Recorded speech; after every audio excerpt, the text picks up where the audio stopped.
They bought it. So about how long would you imagine, on average, it takes to write a movie? And you insult me! What the hell is the matter with you anyway? I mean, it depends. It famously took Stallone like 3 days to write Rocky. I got a friend for you. Oh, Rock. While Inglourious Bastards took Tarantino a decade. Et pour la demoiselle, un verre de lait. First drafts alone usually take time so they can be worthy of getting a producer's attention or a project greenlit if it's not already commissioned or self-produced. Then they're edited, revised, thrown out, rewritten, revised again, often enough not even by the same person whose script it originally was. Cameron, this is my 9th sick day. If I get caught, I won't graduate. Any of that? Do you know what my diastolic is? Totally normal. You're out of your mind! Unless, of course, you're John Hughes, Life moves pretty fast. who became famous for his speed writes. If you don't stop and look around once in a while, you could miss it. Neither would I. Ferris Bueller's Day Off, which I'll talk about today, took Hughes less than a week to complete, and by some accounts, just 2 nights, finishing the script just as the Writers Guild was about to go on strike, and just 36 hours after pitching the movie to Paramount with nothing but the tagline, "A high schooler takes a day off from school." How could I possibly be expected to handle school on a day like this? Now, what's so interesting about Hughes' process is that his first drafts would routinely be his only drafts, and therefore the version of the movie he'd shoot, Never had one lesson. even if they were way too long or would have probably benefited from a rewrite. Whatever miles we put on, we'll take off. Ferris Bueller's first cut ran 2 hours and 45 minutes and didn't work at all. Revisions to the script, therefore, weren't done on the page, they were done on set. A nice stretch job with the TV and the bar! And in the edit. And that's where editor Paul Hirsch comes in. Come on, love a little. Paul Hirsch is a legend. This guy edited Star Wars in the 70s, Blowout in the 80s, Mission Impossible in the 90s. But working with John Hughes, he had his work cut out for him. Between the length of Bueller's script and the amount of coverage Hughes likes to get when he shoots, Hirsch had a lot of material to work with, to organize, to trim down, and, especially in this case, to rearrange, Hold your water for a second. I got another call.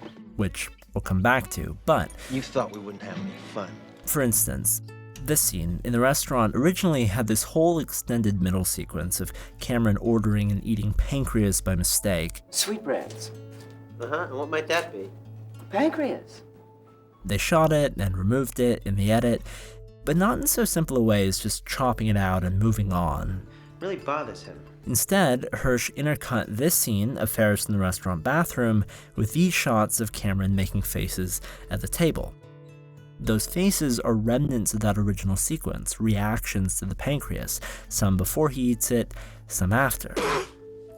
But by removing any specific mention of the context or of them ordering it, it becomes just this funny, fun interplay.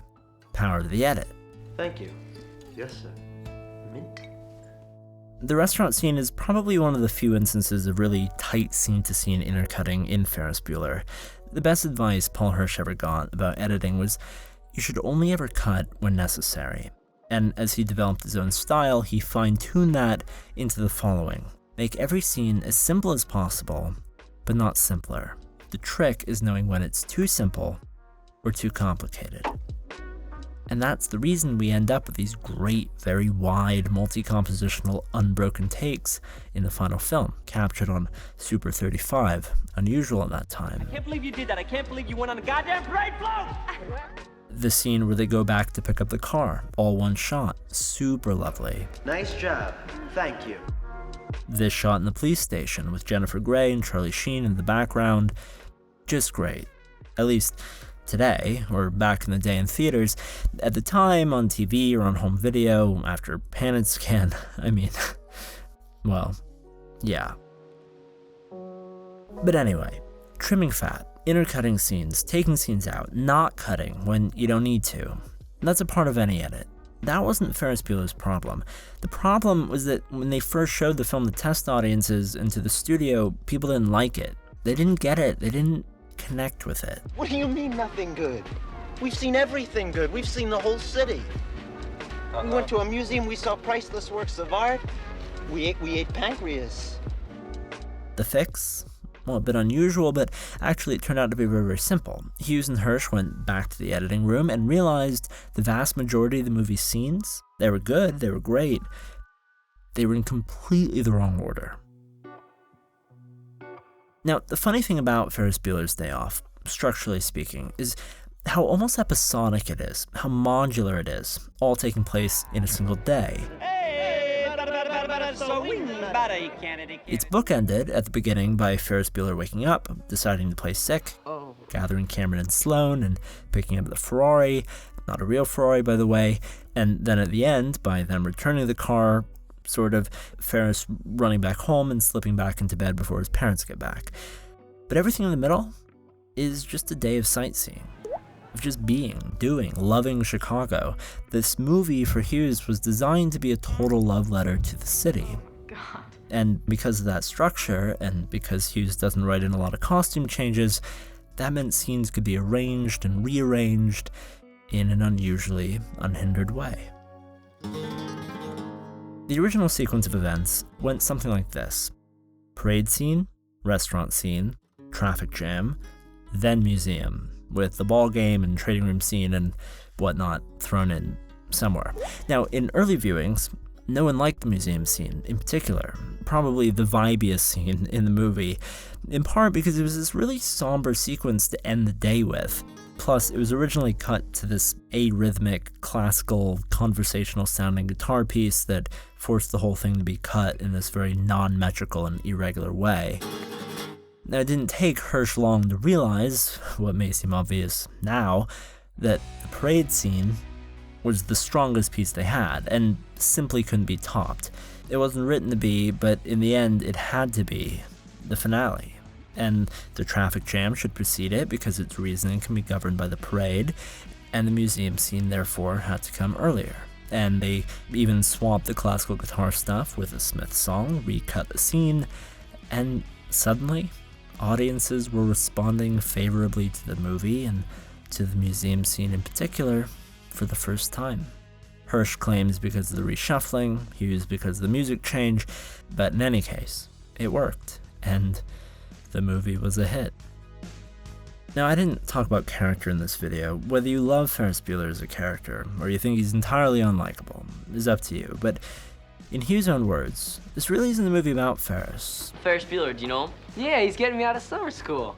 Bueller is a sort of superhuman, mythic sage figure who's perfect and doesn't have or need an arc of any real sort. I'm so disappointed in Cameron. $20 says he's sitting in his car debating about whether or not he should go out. Classically speaking, this is Cameron's story.